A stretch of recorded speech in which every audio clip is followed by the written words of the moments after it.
الحمدللہ رب العالمین والصلاة والسلام علی سیدنا محمد خاتم النبیین وعلی آلہ واصحابہ اجمعین۔ باب اسباغ الوضوء، اچھی طرح سے وضو کرنا۔ ابن عمر کا قول ہے کہ وضو کا پورا کرنا، اعضاء کا صاف کرنا۔ اسامہ بن زید کہتے ہیں کہ نبی کریم صلی اللہ علیہ وسلم عرفہ سے چلے، جب گھاٹی میں پہنچے تو اتر گئے۔ آپ صلی اللہ علیہ وسلم نے پہلے پیشاب کیا، پھر وضو کیا، خوب اچھی طرح وضو نہیں کیا۔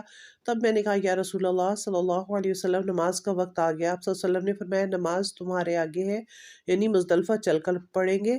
تو جب مزدلفہ میں پہنچے تو آپ صلی اللہ علیہ وسلم نے خوب اچھی طرح وضو کیا، پھر جماعت کھڑی کی گئی۔ آپ صلی اللہ علیہ وسلم نے مغرب کی نماز پڑھی، پھر ہر شخص نے اپنے اونٹ کو اپنی جگہ بٹھلایا، پھر عشاء کی جماعت کھڑی کی گئی اور آپ صلی اللہ علیہ وسلم نے نماز پڑھی اور ان دونوں کے درمیان کوئی نماز نہیں پڑھی۔ یعنی پہلی مرتبہ صلی اللہ علیہ وسلم نے وضو صرف پاکی حاصل کرنے کے لیے کیا تھا تو ایک ایک دفعہ اپنے آزاد ہوئے، دوسری مرتبہ جب کیا تو نماز کے لیے کیا تو ایک مرتبہ یعنی مکمل طور پر یعنی اچھی طرح سے سارے آزاد ہو دیے۔ اللہ تعالیٰ ہم سب کو پاکیزگی اختیار کرنے والا بنائے، اور ہم جب بھی بے وضو ہوں تو فوراً وضو کر لیا کرے، اس سے انسان کی زندگی میں برکات بھی نازل ہوتی ہیں۔ سبحانک اللہم و بحمدک، نشہد ان لا الہ الا انت، نستغفرک و نتوب الیک۔